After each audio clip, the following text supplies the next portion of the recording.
मेरे पति के देहांत के बाद मैं अपने इकलौते बेटे के साथ रहती थी। मेरी बहू का एक अलग ही रूप मुझे देखने मिला, साथ ही बेटे का भी। दोनों के मन में क्या है मैं अच्छे से जानती हूँ। वो चाहते हैं कि मैं वृद्धा आश्रम चली जाऊं।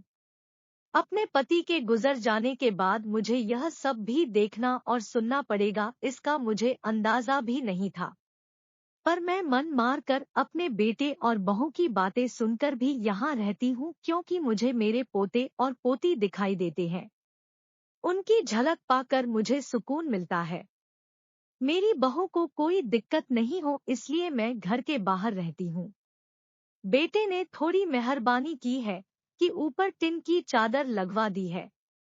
समय समय पर थोड़ा सा राशन भी दे देता है, तो मैं अपना बनाकर खा लेती हूँ। मैंने अपने बेटे को कह दिया है कि मेरी वजह से उन दोनों को कोई प्रॉब्लम नहीं होगी। बस मुझे यही रहने दे, इसी घर में मुझे मर जाने दे। मैं बस यही चाहती हूँ कि मेरी मौत इसी घर में हो। मैं अपने आप को खुशकिस्मत समझती हूँ कि मेरे बेटे और बहू कम से कम मेरे लिए इतना तो कर रहे हैं। मेरा बेटा सुबह 9 बजे नौकरी जाता है और बच्चे भी उसी समय स्कूल जाते हैं। फिर शाम को 6 बजे मेरा बेटा वापस आता है और बच्चे 3 बजे आते हैं। उन्हें आते जाते निकलते देख मुझे बड़ा सुकून मिलता है। मेरे पति के दोस्त थे, उनकी पत्नी का भी स्वर्गवास हो गया है। उस समय पर वो हमारे घर पर आया करते थे। उनसे हमारे अच्छे रिश्ते थे। उनका घर हमारे घर से थोड़ी दूरी पर था। उनके पैरों में समस्या हो गई थी, ठीक से चल भी नहीं पाते थे। वो बड़े दिनों बाद मेरे यहाँ आए। मुझे उन्हें देखकर अच्छा लगा। उनका हाल भी मेरी तरह ही था। बच्चे अब उनसे भी परेशान थे। वो आकर मेरे पास अपना दुखड़ा रोते थे और अपने जवानी के उन दिनों को याद करते थे। बुढ़ापा हम जैसों को बहुत रुलाता है। उनकी पत्नी का स्वर्गवास हो गया था और उन्हें चलने उठने में समस्या थी, इसलिए वो तो अपना खाना भी नहीं बना पाते थे। मेरे पास आए तो मैं समझ गई कि यह इतनी मुसीबत में चलकर पुराने दोस्तों के यहाँ चाय और खाने की चाह में ही जाते होंगे। उनकी भी अपनी मजबूरी थी। वो आए तो मैंने उनके लिए खाना बनाया और उन्हें खिलाया। वो मना कर रहे थे कि नहीं खाना है, लेकिन मुझे पता था कि उनको भूख लगी है। मेरी बहू ने मुझे और उन्हें खाना खाते देख लिया। वो कुछ भी ना बोली। ऐसे ही वो यहाँ 2-3 बार आए। जब भी वो आते तो मैं उन्हें खाना खिलाती। एक दिन फिर उनके खाना खाकर जाने के बाद जब मेरा बेटा आया तो बहू कहती है कि तुम्हारी माँ कितनी बेशर्म है। पता नहीं किस किस को आजकल बुलाकर खाना खिला रही है। हम लोग बड़ी मुश्किल से कमाते हैं और यह लुटाने में लगी है। इनका राशन बंद करो, कुछ दिन भूखी रहेगी तो अक्ल ठिकाने आएगी। मैंने अपने बेटे बहू से कहा कि मैं अपने हिस्से का उन्हें खिलाती हूँ, तुम्हारे पिता के पुराने मित्र हैं। फिर भी बहू का उल्टा सीधा बोलना शुरू रहा। वो बोली घर के बाहर रहकर इनको आजादी मिल गई है, पता नहीं क्या क्या करती है। बेटा भी बोला कि कुछ दिन भूखा ही रहने दो इन्हें।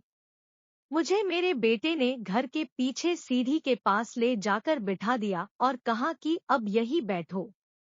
मेरे तो अब आंसू भी सूख गए थे। अगले दिन मुझे खाना नहीं मिला। मेरे टिन के उस छोटे से कमरे को बहू ने तोड़ दिया।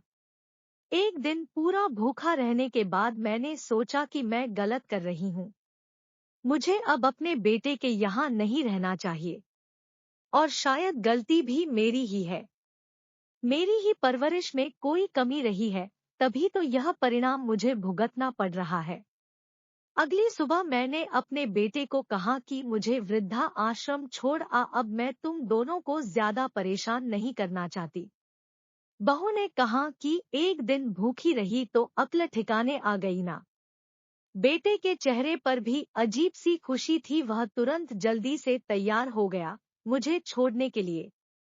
बहू कह रही थी कि आज की छुट्टी ले लो, यही आसपास मत छोड़ आना कि कहीं 3 दिन में वापस आ जाए। मैंने अपनी बहू से कहा कि बेटी चिंता मत कर, मैं अब नहीं आऊंगी। मैंने अपने पोता पोती को गले लगाया। मुझे पता था कि अब मिलना नहीं हो पाएगा। बेटे को भी चाहती थी कि एक बार जी भर के गले लगा लूं, लेकिन वो बोला चलो जल्दी करो। मैंने बहू को कहा कि बेटी अपना ध्यान रखना। मेरा बेटा मुझे छोड़ आया। वहां आकर मैंने देखा कि मेरी तरह कई है, जो घर छोड़कर आने के बाद थोड़े दिन उदास रहते हैं, फिर सच को स्वीकार कर लेते हैं। मैं अब यहाँ खुश हूँ, कुछ काम भी करती हूँ। मैं चाहती हूँ कि ऐसा किसी के साथ ना हो, लेकिन ऐसा कब किसके साथ हो जाए कोई बता नहीं सकता। लेकिन माँ बाप को ऐसे समय के लिए भी तैयार रहना चाहिए। बस बच्चों को पाल कर बड़ा कर दो, उनसे कुछ उम्मीद मत रखो।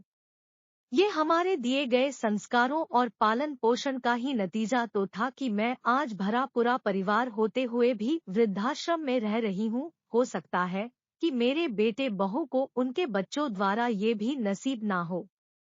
ऐसी ही कुछ और कहानियों को पढ़ने और सुनने के लिए कृपया लाइक, कमेंट करें और चैनल को